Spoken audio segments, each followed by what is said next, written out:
السلام علیکم ورحمۃ اللہ وبرکاتہ۔ سورۃ النساء آیت نمبر 23۔ اعوذ باللہ السمیع العلیم من الشیطان الرجیم من ہمزہ ونفخہ ونفثہ وحلائل ابنائکم الذین من اصلابکم، اور تمہارے بیٹوں کی بیویاں جو بیٹے تمہاری پشتوں سے ہیں، وَأَن تَجْمَعُوا بَيْنَ الْأُخْتَيْنِ إِلَّا مَا قَدْ سَلَفَ، اور یہ کہ تم دو بہنوں کو جمع کرو ایک نکاح میں مگر وہ جو گزر گیا۔ إِنَّ اللَّهَ كَانَ غَفُورًا رَحِيمًا، بے شک اللہ تعالیٰ معاف کرنے والا رحم کرنے والا ہے۔ یہاں سے اللہ تعالیٰ نے ایک اور حرمت والے رشتے کا ذکر کیا جو نکاح کی وجہ سے حرام ہوتا ہے، وہ یہ ہے کہ تمہارے بیٹوں کی بیویاں، جس عورت سے تمہارے بیٹے کا نکاح ہو گیا اور تعلق قائم ہو گیا، خالی نکاح نہیں، کیونکہ اگر خالی نکاح ہو اور بیٹے نے طلاق دے دی تو باپ اس سے نکاح کر سکتا ہے، لیکن اگر باپ نے کسی سے نکاح کیا اور طلاق دے دی، صرف نکاح کر کے بیٹا اس سے نکاح نہیں کر سکتا۔ یہ باپ کا احترام ہے۔ اصل حکمت اللہ اور اس کے رسول کو معلوم ہے۔ یہاں پر فرمایا کہ تمہارے بیٹوں کی حلال کردہ سے مراد کہ بیویاں، یعنی تمہارے بیٹوں کی بیویاں۔ بیٹوں سے مراد صرف بیٹے نہیں ہیں بلکہ بیٹوں کے بیٹے، پوتے، پڑ پوتے، اسی طرح نواسے اور آگے ان کی اولاد نیچے تک، یعنی تمہارے بیٹوں سے پیدا ہونے والے جو بھی ہیں وہ بھی بیٹوں کے حکم ہیں۔ ان میں سے کسی ایک کی بیوی سے تم نکاح نہیں کر سکتے۔ من اصلابکم، جو تمہاری پشتوں سے ہے۔ یہ بات اس لیے کہہ دی کہ منہ بولا بیٹا اس میں داخل نہیں ہے۔ کئی لوگ بچہ لے کر پالتے ہیں اور اپنی ولدیت بھی لکھوا دیتے ہیں، یہ اثرات بڑی دور تک جاتے ہیں۔ آپ نے بچہ لے کر پالا، اس کو گھر پہ رکھا، ایک تو جب وہ جوان ہوگا آپ کی بیوی کا اس سے پڑتا ہے اگر وہ غیر محرم ہے اس کا تو۔ نمبر 2، کل کو آپ اس کی شادی کہیں کرتے ہیں، اگر اس کی بیوی آپ کے لیے محرم نہیں ہے، آپ کی بھتیجی بھانجی نہیں ہے، تو ظاہر ہے وہ بھی آپ کے لیے غیر محرم، اس سے بھی پڑتا۔ بلکہ اگر وہ اس کو طلاق دیتے تو آپ اس سے نکاح بھی کر سکتے اس کی بیوی سے، کیونکہ من اصلابکم، جو تمہاری پشتوں سے ہیں۔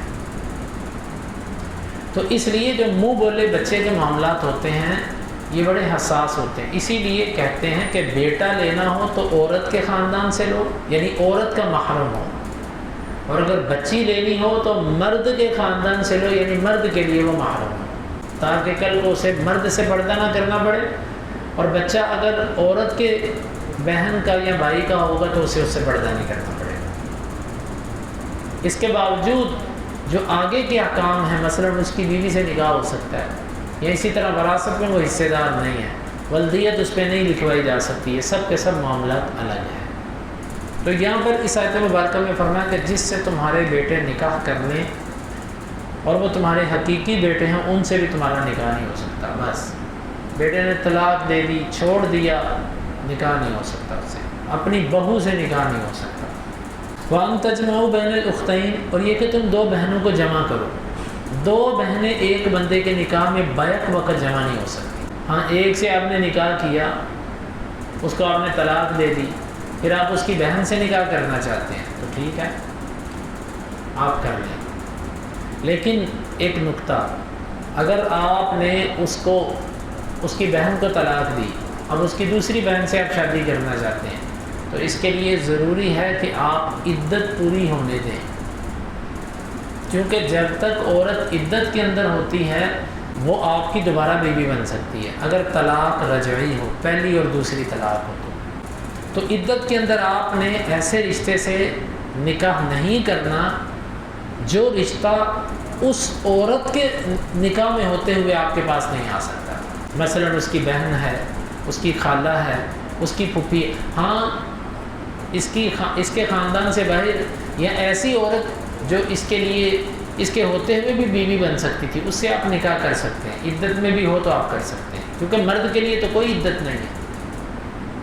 لیکن اگر آپ رشتہ ایسی عورت سے کرنا چاہتے ہیں جو آپ کی پہلی بیوی جس کو آپ طلاق دے چکے ہیں، اس کے ایسے رشتوں میں سے ہے کہ آپ کی بیوی کے ہوتے ہوئے وہ آپ کی بیوی نہیں بن سکتی تھی، اللہ نے منع کیا، وہ خالہ ہے، پھپھی ہے، بہن ہے، تو اس صورت کے اندر پھر آپ عدت گزرنے کا انتظار کریں، تاکہ جب عدت گزر جائے وہ مکمل طور پر آپ کی زوجیت سے نکل جائے، پھر آپ اس کی بہن سے نکاح کر سکتے ہیں۔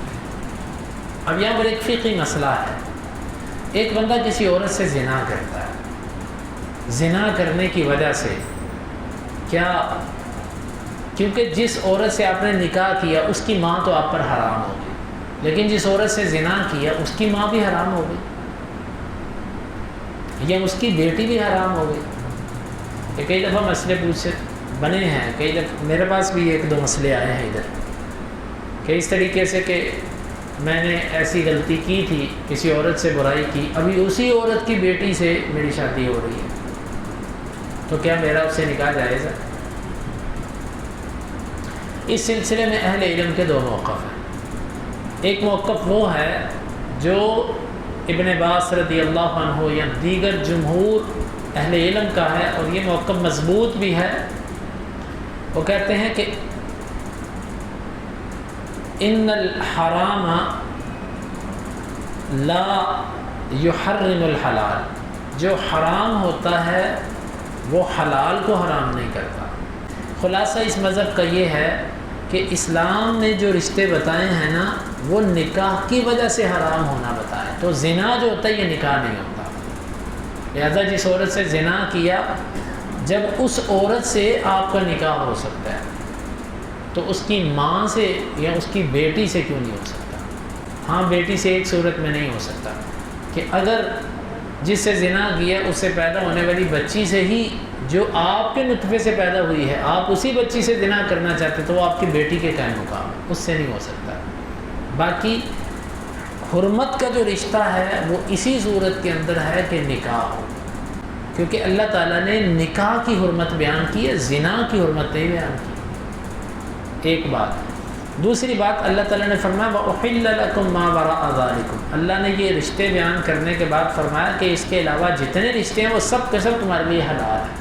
اس کا مطلب ہے کہ کسی عورت سے زنا کیا ہو، توبہ کر لے، اس کی ماں سے نکاح کرنا چاہے، اس کی بیٹی سے نکاح کرنا چاہے، کر سکتا ہے۔ ہاں، بعض فقہا یہ کہتے ہیں کہ نہیں کر سکتا، وہ اس کو نکاح پر قیاس کرتے ہیں، یہ بھی بہت سارے اہل علم کا موقف ہے۔ لیکن اگر دیکھا جائے تو اس کی حرمت کی دلیل کوئی نہیں ہے، کیونکہ زنا اور چیز ہے، نکاح اور چیز ہے۔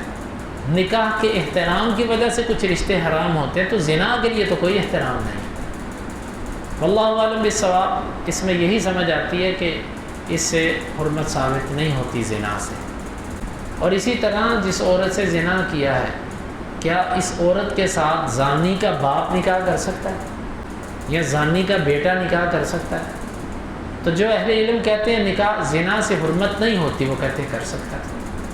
جو اہل علم کہتے ہیں زنا بھی تو وطی ہی ہے نا، تو وطی نکاح میں بھی ہوتی ہے اور زنا میں بھی ہوتی ہے، وہ کہتے ہیں کہ نہیں کر سکتا۔ تو بہرحال اگر دلیل کے پیچھے جائیں تو پہلا مذہبی راجح ہے کہ حرمت کی دلیل کوئی نہیں ہے، کیونکہ دلیل کتاب و سنت سے ثابت ہے، تو پھر وگرنہ سنی سنائی چلی چلائی باتیں جذبات کے ساتھ علت و حرمت ثابت نہیں ہوتی۔ تیسرا مسئلہ اسی سے ملتا جلتا، جو لونڈیاں ہوتی ہیں، اب تو وہ نہیں ہیں، لیکن لونڈیاں جو ہوتی تھیں تو اس میں بھی قانون یہ ہے، جو دو رشتے نکاح میں جمع کرنا جائز نہیں ہے، وہی دو رشتے لونڈی بنا کر ان کے ساتھ حقوق بھی لینا جائز نہیں ہے۔ مطلب دو بہنیں آپ کی لونڈیاں بن کے آ گئیں، اب آپ ان میں سے اگر کسی سے تعلق رکھنا چاہتے ہیں تو ایک کے ساتھ، دوسری کے ساتھ آپ نے تعلق نہیں رکھنا، اس سے خدمت لے سکتے ہیں، کام کروائیں، جو مرضی کریں، لیکن اس سے تعلق نہیں قائم ہو سکتا۔ ہاں، ایک صورت میں ہو سکتا ہے، وہ یہ کہ آپ حلف اٹھا لیں کہ آج کے بعد پہلی میرے اوپر حرام، پھر دوسری سے تعلق رکھ لیں۔ تو دیکھیں، یہ اسلام نے حرمت کے رشتے بتائے ہیں، یہ وجہ میں بتا رہا ہوں، یہ غلط بھی ہو سکتی ہے۔ اللہ اور اس کے رسول نے نہیں بتائی۔ اللہ اور اس کے رسول کا حکم کافی ہوتا ہے، وہ وجہ بتانے کا محتاج نہیں ہوتا۔ اس کی وجہ یہ ہے جو دو سوکھنے ہوتی ہیں نا، ان کا آپس میں بغض ہوتا ہے، ایک دوسرے سے مقابلہ بازی، ایک دوسرے کے لیے کئی چیزیں ہوتی ہیں۔ تو جب خالہ اور اس کی بھانجی اور اسی طرح پھپھی اور اس کی بھتیجی جب ایک بندے کے نکاح میں آ جائیں گی تو خالہ ماں کی جگہ پر ہوتی ہے، پھپھی بھی ماں کی جگہ پر ہوتی ہے، باپ کی بہن ہوتی ہے، یہ تو ماں بیٹی میں دشمنی آ گئی۔ اسی طرح دو بہنیں، ان کے اندر اگر یہ معاملہ چلنے کے لیے تو یہ تو بڑی ایک غلط بات ہے۔ ہاں، دو بہنوں کے ساتھ نکاح نہیں ہو سکتا الا ما قد سلف، جو گزر گیا وہ گزر گیا۔ جس طرح کہ یعقوب علیہ السلام کے نکاح میں دو بہنیں تھیں، کیونکہ یعقوب علیہ السلام کا نکاح تاریخی روایات کے مطابق اپنے ماموں کی بیٹیوں سے ہوا تھا۔ اللہ تعالیٰ نے بیان فرمایا کہ دو بہنوں کو نکاح نہیں لا سکتے اکٹھا الا ما قد سلف، جو گزر گیا پہلے زمانے میں وہ گزر گیا۔ اسلام میں اگر کوئی بندہ داخل ہوتا ہے اور اس کے نکاح میں حرمت کے رشتوں میں سے کوئی رشتہ ہو، اسلام پہلے اس کا رشتہ توڑوائے گا، پھر اس کو اسلام میں داخل کرے گا۔ جس طرح کہ کئی ایسے واقعات کے ایک شخص اسلام لایا، اس کی 10 بیویاں تھیں، آپ نے فرمایا ان میں سے 4 چن لے، 6 کو تجھے طلاق دینی پڑے گی، اس سے دی۔ تو اس لیے اگر کسی کے نکاح میں حرمت کا رشتہ ہو اور وہ اسلام میں داخل ہونا چاہے تو پہلے وہ رشتہ توڑا جائے گا، پھر اس کو اسلام میں داخل کیا جائے گا۔ ان اللہ کان غفورا رحیما، بے شک اللہ تعالیٰ بہت معاف کرنے والا اور رحم کرنے والا ہے، یعنی جو غلطی تم سے کوئی ہو گئی اللہ اس پہ معاف اور رحم کرنے والا ہے۔ اللہ تعالیٰ ہمیں سمجھنے کی اور عمل کی توفیق عطا فرمائے۔